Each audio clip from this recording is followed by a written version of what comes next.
Coming up on Big Ten Today, Ohio State ends Indiana's unbeaten run and now gets ready for the game. We do what the Hoosiers couldn't, slow down Cody Simon. Speaking of streak busters, how about UCLA women's hoops? A dominant win ends South Carolina's 43-game run. We get the inside story from London Jones. Plus, it's a natty for NU field hockey. Take you to the title game and show you how the Cats ran away with the ultimate chip. This is Big Ten Today.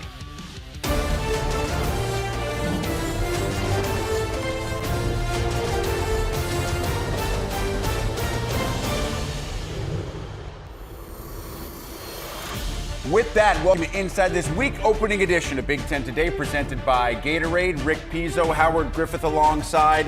After a weekend of complete chaos in college football, 5 of the top 16, 6 of the top 20 in the CFP, all going down.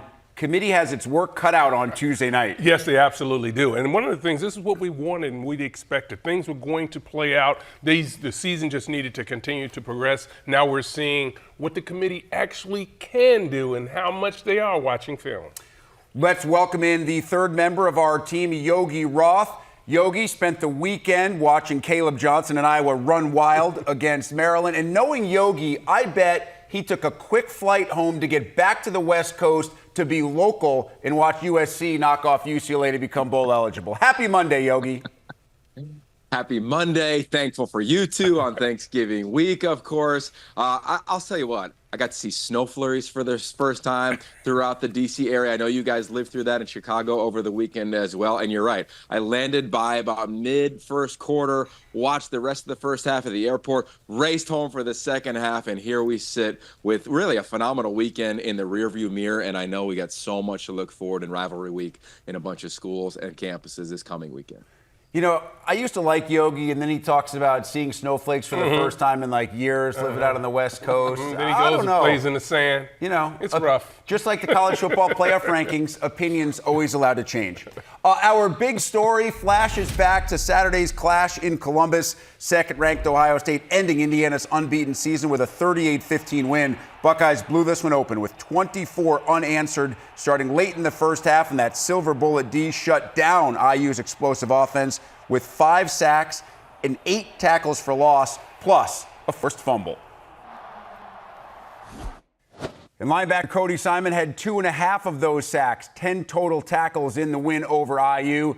Kind enough to join us on what I know is a very busy, very important week for everybody in Scarlet and Gray. We'll get to the Michigan game in just a second, Cody, but I want to start with a defensive performance by you and the entire team on Saturday. What was the approach heading in against an Indiana team whose offense had really been explosive all year long? Yeah, so we knew they were going to be a good offense, and they were going to come and try to attack us. We started off kind of slow, but our main focus was just to settle in and play our game. And I just appreciate all my teammates, all my coaches, because they really prepared us really well for that game.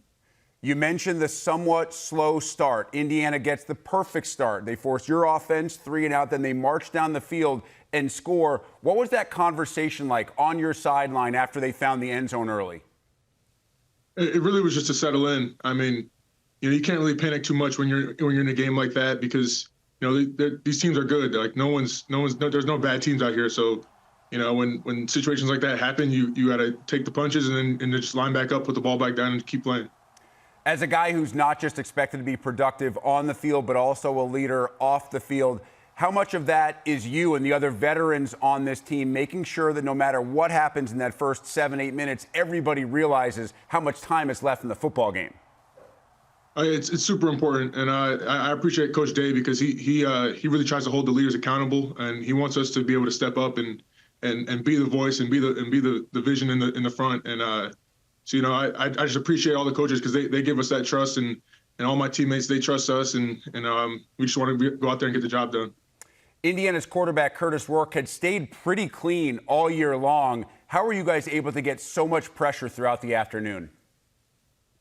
I think one of the big parts about that was the stadium, the crowd. They played a big factor, being able to make them go on silent and kind of taking advantage of that. And it makes a big difference in the game. And so I think being able to just get pressure on them and find ways to get through the O-line, and it really helped us, and it made a big difference in the game. I know you never stop going until you're 60 minutes in and that final whistle blows, but was there a point second half, maybe into the fourth quarter, where you and this defense really realized you were getting pretty much anything that you wanted on most plays? Yeah, I mean, we just wanted to stay focused. I mean, we always have a standard, and we always want to uphold that. And so, no matter what the time is, no matter what the situation is, we always just want to attack. And, we got it through the middle of that game. We got a good opportunity to flip the game there. And, I'm just happy that our team could pull it out. Cody, there was so much talk about Indiana heading into this game.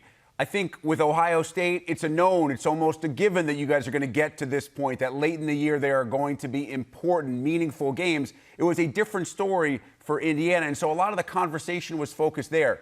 Did you guys notice? Did you care? Did you use that at all as motivation? Yeah, I mean, we always try to tune the noise out, tune everything outside the woody that's not important to us. We try to tune it out. Obviously, you hear stuff. Everyone has social media these days, but our focus is just to play our game. Like we're not really worried about what other people do. We always talk about it's about us, and just playing our game. And when we execute and do what we're supposed to do, we usually like the result, and we play hard, and we really just try to do our job right. So that's pretty much what happens.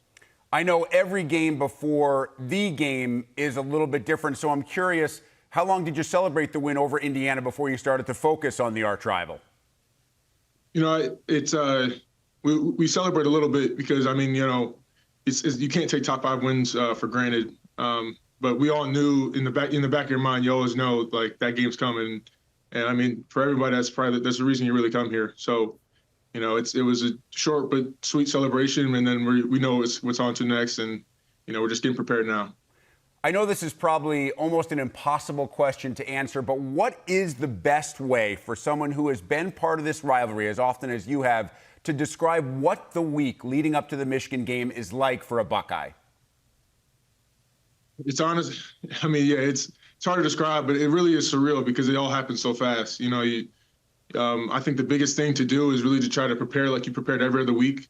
But the rivalry and the emotion around the game, it makes everything so much more, I guess, dramatic. And but our focus is just to keep our same way we've attacked each week this year, and try to go and attack them the same way we can. And so that's really the goal. Now, you did tell me earlier this fall that this game was one of, if not the biggest reason that you came back. Same story with Jack and Denzel and JTT. So how do you balance all that emotion throughout the course of the week while you practice and get ready and still be ready to peak on Saturday at noon when it kicks off inside the shoe? I mean, all the work we've put into the offseason, I mean, it all really accumulates to this moment here. I think the biggest thing is to not, overstress or do too much, like do more than you have to, A lot of people like kind of press a little bit when it gets around these moments, but I think we're at our best when we play free. We know what's at stake, but we want to play aggressive, play fast, and I think when we're able to do that, we're at our best. So that's going to be our focus this week.